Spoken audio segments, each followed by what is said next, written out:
कांग्रेस नेता राहुल गांधी पीएम मोदी पर हमला करने में काफी जल्दबाजी में रहते हैं, लेकिन हर बार उनका दांव उल्टा पड़ जाता है।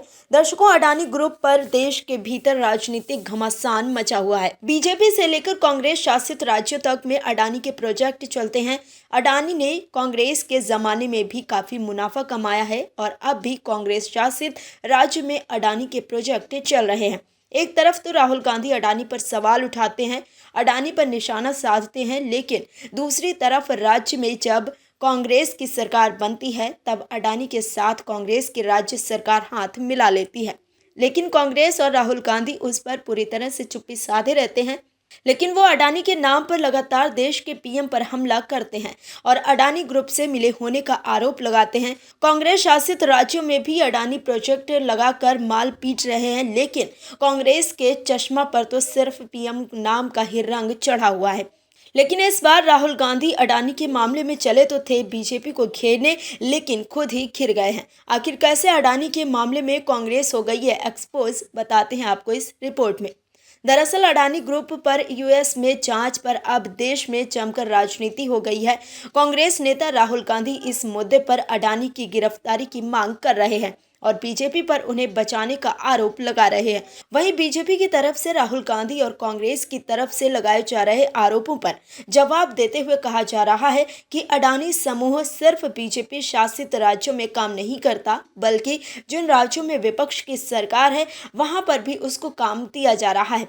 विपक्ष के नेताओं के साथ भी अडानी के अच्छे संबंध हैं। ऐसे में अडानी का नाम लेकर पीएम मोदी पर निशाना साधना सिर्फ उनकी निचले स्तर के राजनीति का हिस्सा है। दरअसल अडानी पर राहुल गांधी के आरोपों के बाद बीजेपी के प्रवक्ता संबित पात्रा ने इस मामले में कांग्रेस और विपक्ष को घेरते हुए कहा है कि अमेरिकी कोर्ट में जो दस्तावेज दिए गए हैं उनमें इन गड़बड़ियों को 2021 से 2022 के बीच के होने का आरोप लगाया गया है। इस दौरान हुई गड़बड़ियों को 4 राज्यों का जिक्र किया गया है।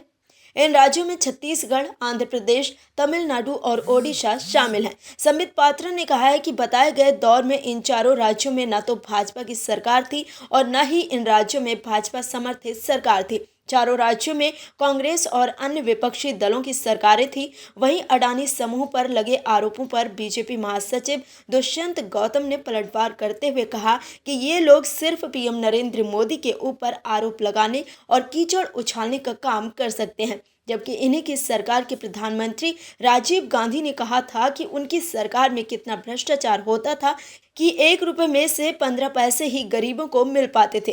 दुष्यंत गौतम ने कहा है कि ये हकीकत है कि गौतम अडानी की तस्वीर प्रधानमंत्री के साथ ही नहीं बल्कि उनकी पार्टी के भी तमाम नेताओं के साथ है। उनके जीजा जी के साथ है तो उस पर चुप्पी क्यों साध लेते हैं। इतना ही नहीं, बीजेपी महासचिव ने सवाल उठाते हुए पूछा है कि जिस राज्य में उनकी सरकार है वहां पर भी गौतम अडानी को प्रोजेक्ट मिलते हैं, वहां पर भी गौतम अडानी काम करते हैं, तो क्या उनको वो नजर नहीं आता।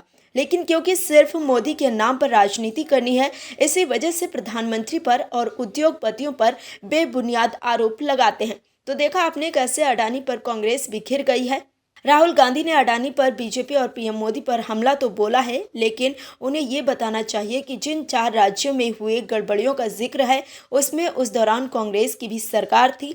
ऐसे में क्या राहुल गांधी कांग्रेस के नेता से भी सवाल पूछेंगे जो उस वक्त उस राज्य के सीएम थे? ये बड़ा सवाल है, लेकिन फिलहाल राहुल गांधी इस पर चुप्पी साधे हुए हैं। Bureau report, OMH news.